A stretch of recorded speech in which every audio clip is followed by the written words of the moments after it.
आज तुम्हाला मी आहे ना देवगडच्या फणसे समुद्र किनाऱ्यावरती घेऊन आलेलो आहे।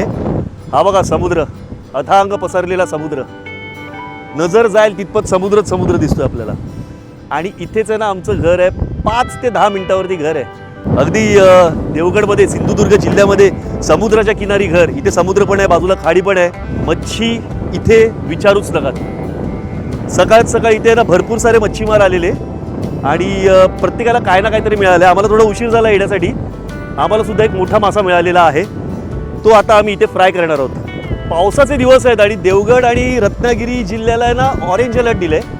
वातावरण बघा ना, ऑरेंज अलर्टचं, ब्राईट आणि सनी ॲटमॉस्फिअर। अशा प्रकारे दिनेश आपल्या मोहिमेला चाललेला आहे। चला, ही आत्ताच्या सेशनची पहिली पाग आणायला लाटा बघा ना, काय जबरदस्त।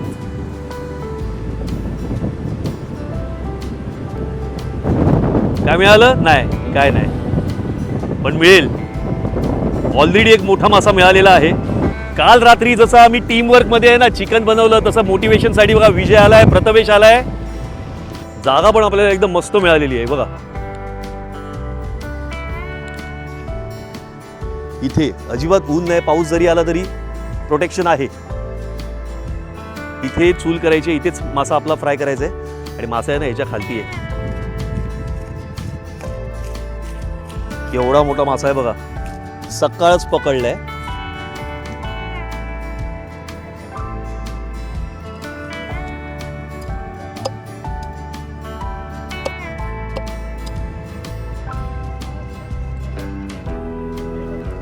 फायनली पेटलेली आहे आमची चूल।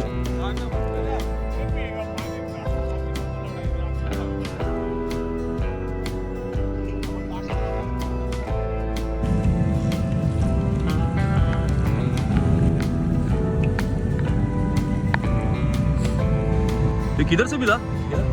ये पकड़ा क्या? नेट पे पकड़ा। बघा, दिसतोय मासा।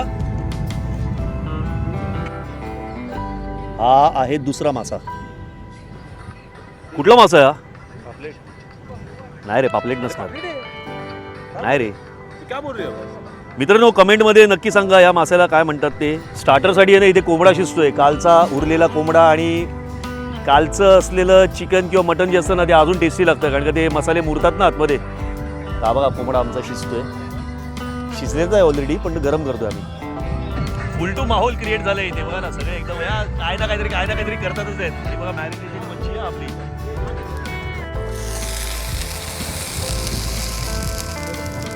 राईचं तेल होतं ना म्हणून ते फाडावं लागतं जरा, त्याचा कच्चेपणा निघून जाईल, वास सगळा निघून जातो।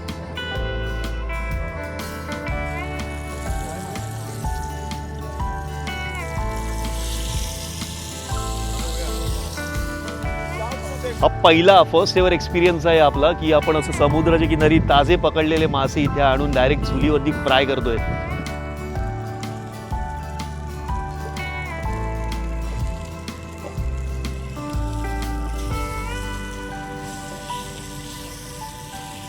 ऍक्च्युली काय माहिती, आपल्याला चुलीवरती जेवण बनवायची सवय नाही ना, म्हणून धूर कंटिन्युअस डोळ्यात जातोय।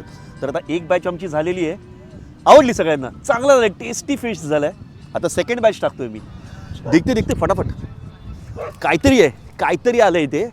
कुत्रे असे अचानक आहे ना पळत गेले तिकडे, वासाला इथे कोल्हे आलेत, मच्छीच्या वासाला इथे कोल्हे आलेत। हे बघ, अचानक बसलेले हे अचानक उठले आणि इथे पळायला लागलेत। थांबणार नाही कोल्हा असेल तर।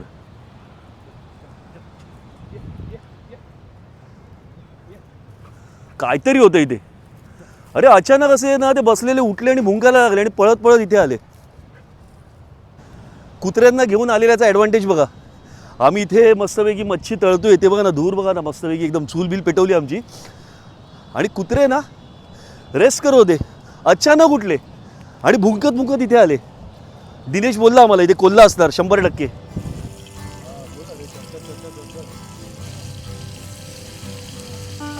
अजून टाक 2-4, सगळे संपून टाक। हा टाक।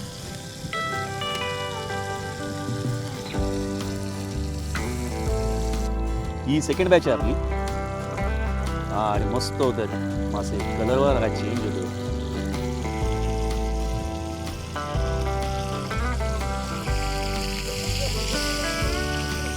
काय टेक्स्चर आल्या जबरदस्त.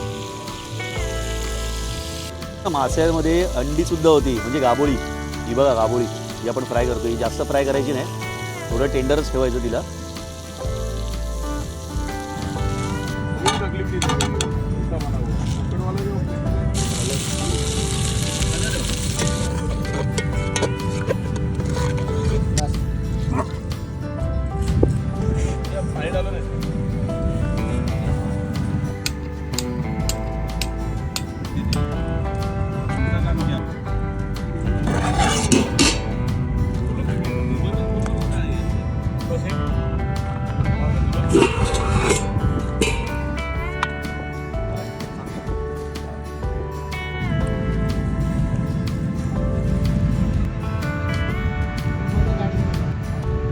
सिम्पली सुपर, छान झाले कालवण. मित्रांनो, या जेवायला.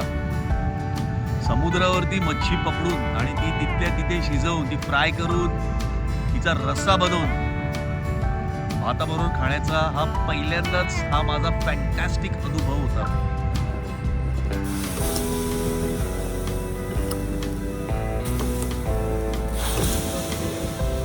ही मच्छी आत्ता पकडली, आणली, साफ केली आणि इथे तळली आणि टेस्ट वॉज ऑसम, फॅन्टॅस्टिक. की पहिल्यांदा असं केलं की असं समुद्रामध्ये आपण मच्छी पकडली आहे आणि ती डायरेक्ट आणून इथे तव्यावरती शिजवली आहे. चांगला एक्सपिरियन्स होता. आणि फ्रेश मच्छी काय असते ना ते आत्ता कळलं आहे. म्हणजे आपण जे इतर वेळेला मार्केटमधनं आणतो मच्छी, आपल्याला सांगतात की हा फ्रेश आहे, फ्रेश आहे. किती फ्रेश बोलले ना तरी त्याला 1 किंवा 2 दिवस झालेले असतातच. कारण का मच्छी जशी पकडली जाते बोटीमधनं, ती डायरेक्ट लगेच अशी किनाऱ्यावरती येत नाही. बोट 1-2 दिवस समुद्रामध्ये असतेच. थोड्या प्रमाणात त्याचं फ्रेशनेस निघून जातोच. व्हिडिओ कसा वाटला त्याबद्दल सुद्धा तुम्ही कमेंट बॉक्समध्ये कमेंटद्वारे नक्की कळवा. व्हिडिओला लाईक करा आणि व्हिडिओला जास्तीत जास्त शेअर करा.